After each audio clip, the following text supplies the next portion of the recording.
dish out tons of damage towards Team NEXPLAY.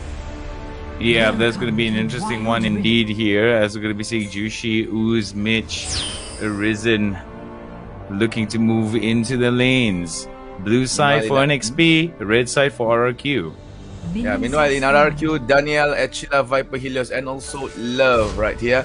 You can see they are actually controlling the pathways towards the jungle, avoiding any kind of invade from both sides. However, you can see that there is a slight roam done by Oriana to put that ward on that pixel brush. Spotted up by Braum, and here we go, guys. Match has started. You can see Yasuo will be in mid lane together with Oriana, and as the supports, they will try to hunt down as much ward as they can. And it's smart that Alistar brought in the scanner as rather than the trinket for the team, so they could actually de-ward early in our game.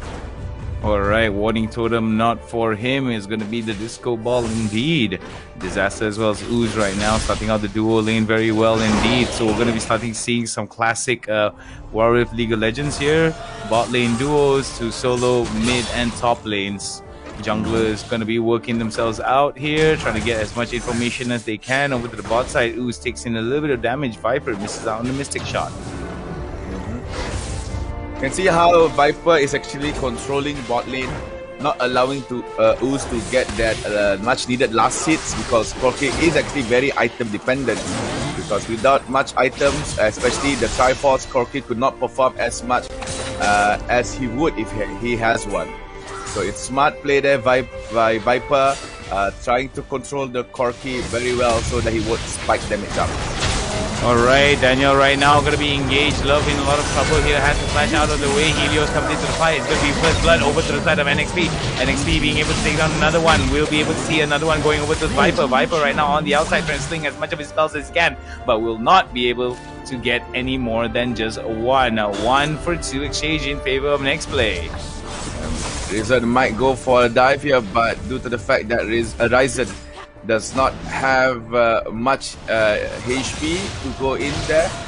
So if he were to have 50% HP, most likely the Camille would tower dive. So he has to actually let go. But ooh, the Akali is still around. He could go for the kill.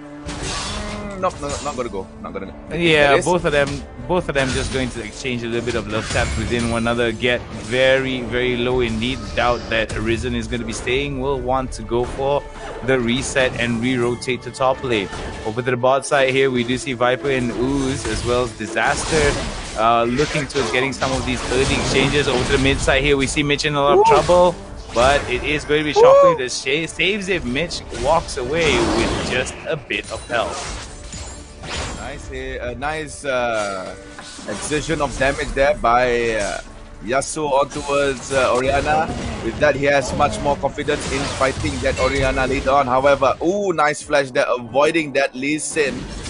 So Yasuo with the flash down, he has to be wary for ganks coming up there by Team NEXPLAY. But he could still actually provide more pressure towards Oriana, as Helios believes that he could actually win that 1v1 fight against that Oriana.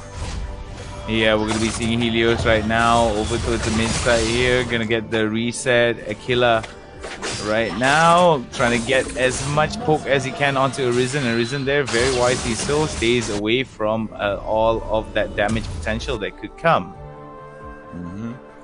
So still at 2-1, turrets all are still up. Maybe there will be a change of pace of the game once the dragon comes out. But however, top lane, Echila going very aggressive as again Arisen. But due to the fact that Camille has that magic barrier that could soak up damage from Akali, so the damage output by Akali could be reduced just a little bit. And we can hear that Corki has received his package. We might see a gang coming in. Yep, a special package delivery could be inbound here, as we do see Ooze going to jostle for position, and it's going to be for the Drake, and I think it's going to be a very wise choice there. Ooze in a very good position here. There goes the barrage. We'll be able to hit onto 2, and we do see the kill going over towards the blue team. Blue team right now, NEXPLAY will be able to get now one. Where goes another one? There goes another from the side of RRQ. RRQ going over for the double, but it's not going to be enough here. We do see NEXPLAY ahead by quite a bit. Ooze is off position here. Viper gets another one as well. Killing spree for the side of Jushi. Oh, gets away with the red buff. Triple kill for the side of Jushi. Beautifully done from the side of NEXPLAY onto RRQ. Getting them all down and only losing one member, thus one or two members in that exchange. That was an unofficial ace done by NEXPLAY. That was just nice. Inside the bustle of the fight, Lee Sin managed to actually get that final smite on towards the Drake, giving more damage potential for the side of NEXPLAY. That's why they are a little bit confident fighting against RRQ. However, just now you can see that Corky was actually try-harding to get that kill onto Zabram. He misses that one single missile to that particular support. If he were to hit the missile much earlier, most likely the Corky would still be alive. Yeah, most probably the Corky would still be in play, but it seems that's not going to be the case at man. Coming down slowly. Advantage still on the side of NEXPLAY. You can see that they have around 3,000 to 4,000 gold ahead of RRQ, but bottom lane Arisen was risen there by Wukong, and also I believe that was Yasuo. There you go. Arisen goes down with a 3-man gang done by RRQ. RRQ coordinating their ganks and resources towards some easy kills towards the bot side here. There goes the True Shot Barrage quite a bit here. Glacial Fissure onto one. Disaster now is going to be the focus of the fight, but it seems that's going to be a bit of a problem here. Daniel now gets very, very low. Love is in the middle of the fight indeed.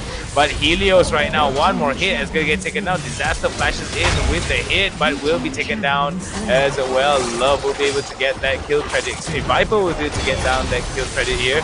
Another go in to stand behind me from the side of Daniel onto his team of NEXPLAY. Will not be able to get anything else aside from that. 1-for-1 exchange from both members of NEXPLAY as well as RRQ. In my point of view, I think NEXPLAY actually favors more in that fight because they have taken down Yasuo, which is one of the carries here for RRQ in exchange for a support. So that will be a very good thing here for NEXPLAY. And not only that, they managed to put quite a chunk of damage towards the turret. So maybe right after this, NEXPLAY will be focusing more towards mid side as only 700 HP left there for the mid lane turret on the side of RRQ. Yeah, RRQ has got to be a little bit careful on how they want to take some of these fights here.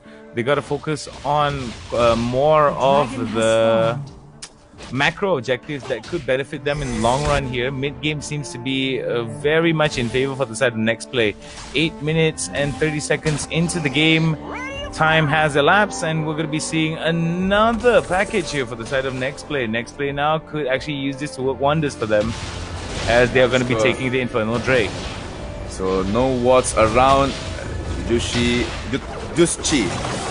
opens up the scanner just in case. Dragon slowly getting lower. There you go. Lee Sin gets the Dragon. Nicely done. Engagement has been done by both NEXPLAY and also RRQ. No death has been there just yet, but the Dragon kick knocks up a lot of people. Israel and Yasuo goes down to Orianna. The killing spree over there. Triple kill by Orianna. Might go for the Quadra. There you go. Quadra given towards the Orianna and ace. NEXPLAY towards RRQ, and they're definitely gonna push in lane. And RRQ is in big of a trouble here. Yeah, we do see quite a bit here as NEXPLAY right now going to be focusing quite a bit on towards the mid-side turret. Want to be opening it up to get the control of the bottom side of RRQ's side of the jungle. 20 seconds until the Baron comes into play, and this is going to be NEXPLAY jostling for control. RRQ looking to steal it away. So NEXPLAY again looking very good here, coming in towards the mid game. Baron as well has spawned in her pit. So not much for NEXPLAY here post team fight just now. But RRQ, they look like they want to focus on trying to get the top lane turret here as they put 4 men or 3 men to push towards that particular defense mechanism. Yeah, so we're going to be seeing quite a bit of a push here, building up for the side of RRQ. RRQ right now pretty determined to get this topside turret here for the Baron control. They need the priority. If NEXPLAY continues to actually pressure onto the Baron with the turret up, NEXPLAY can actually still get it because of the priority that is being given to them over to the top side. But we do see Arisen right now. Gonna give some help onto Jushi. Red team lost a turret. Yeah, Achila was a little bit out of position but managed to actually disengage away Mitch. He avoids the glacial feature but could not avoid the damage from the Israel, and Love, the Wukong, takes that kill on and shut down on Orianna, and finally RRQ gets that top lane turret. However, bottom lane, you can see the Alista actually holding off Yasuo and also Akali from getting near to the turret, and turret number 5 for NEXPLAY. Alright, so going to be seeing NEXPLAY right now, looking towards using their priorities here to get as much objectives from RRQ side of the jungle, trying to put Love as far behind as they can. As you can see, Love right now going to be farming over towards the top side, package for the side of Ooze, and this could be a Baron dance coming right up for us to watch at, Matt. Yep. So NEXPLAY controlling the map against RRQ. They are in the lead in terms of every aspect of the game. The goal lead is now exceeding 9,000 gold. 3 more turrets against RRQ. 5 more kills against RRQ. So NEXPLAY looks very comfortable emerging towards the late phase of the game. And as you can see, that there's also the care package from Corki. So anytime NEXPLAY could actually turn this into a slugfest towards RRQ. However, RRQ still has that chance to turn away the game in their favor, but it's going to be a very hard-working one because toppling a heavy table requires more strength. Yeah, I totally agree with that analogy there, Admans, because we do see that NXT right now is going to go for the early dewarding here from Disaster. They're all trying to get into position. Disaster takes a little bit too much of the Baron damage because of the Winter's Bite that came in from Daniel onto the Baron. So you see, RRQ potentially could turn this around onto NEXPLAY. But again, it's going to be extremely hard because NEXPLAY is way in front of RRQ. All they need to do is just maybe make some pick up kills here and there before engaging towards the team fight. But they are going in brave here, engaging on towards the Baron. Achila goes golden, but you can see Alista just relax, tanking off that Baron. There you go. Orianna takes down Yasuo. They're going to change back onto RRQ. I feel that RRQ regretted their decision on starting that Baron. Horizon is right in front, chasing on towards the Wukong as well as the Israel. Meanwhile, at the back, Orianna gets another one. This time onto Braum. Arisen and Corki goes to the front. And there you go, tower dive. Love almost get that GA proc, but with a slid of help, he will walk towards his base. And NEXPLAY, I believe they have actually won that fight with a 3-1 trade. Yeah, it was a 3-1 trade. You are actually very observant indeed. It was a very bad decision from the side of RRQ to even consider the Dragon, considering that their position was very funneled up. NEXPLAY took advantage of that and just scored so many eliminations from that for the price of 1 member. And I think it was only Ooze or Mitch, if I'm not mistaken, in that turn. It was Disaster that died though. It was Disaster, yeah. So you only lose out for a support. Feel like that's not much of a big loss. True. Not only that, they even get the Dragon. It was an Ocean Drake go to the side of NEXPLAY. So RRQ, I'm not so sure what were their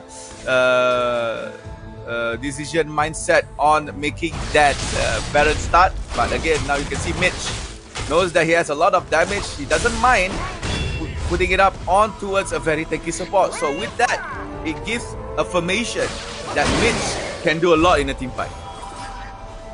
Yeah, I do see the RRQ right now trying their level best to keep the range, as Baron is going to be the hotly contested objective for both these teams of NEXPLAY and RRQ. Remember, NEXPLAY in the blue side, RRQ on the red side. Looking at the itemizations already, we do see some complete items as well, with the Gauntlet, the Bjork, as well as some interesting sustainability for the side of NEXPLAY and RRQ. Baron done. He was under the nose of RRQ. Now you can see Disaster will take off all the damage. And RRQ trying their best. Visual feature hitting a lot, but it's not deter NEXPLAY from going towards the backline. Wukong goes down as well as the Akali. Now Helios with the Yasuo. The A propped up, but Arisen paying attention towards the Israel. Israel has been picked up, giving double kill for Vermeil. Triple kill as well. Might go for a Quadra, but not on HP. Sushi tries to tag it down, but Corky gets that final kill. NEXPLAY aced on towards RRQ, and NEXPLAY most likely will end this game. Yep, NEXPLAY should be able to end this game really well and really easily here because they do have the Baron buff as well as 2 minions, and it's going to be easy win. GGWP for the side of NEXPLAY onto RRQ. That was nice coordination in terms of team fight. Time and time again, RRQ could not actually hold up NEXPLAY very well. And again, the better team wins. 20-9 final score. MVP is given towards the Oriana Mitch.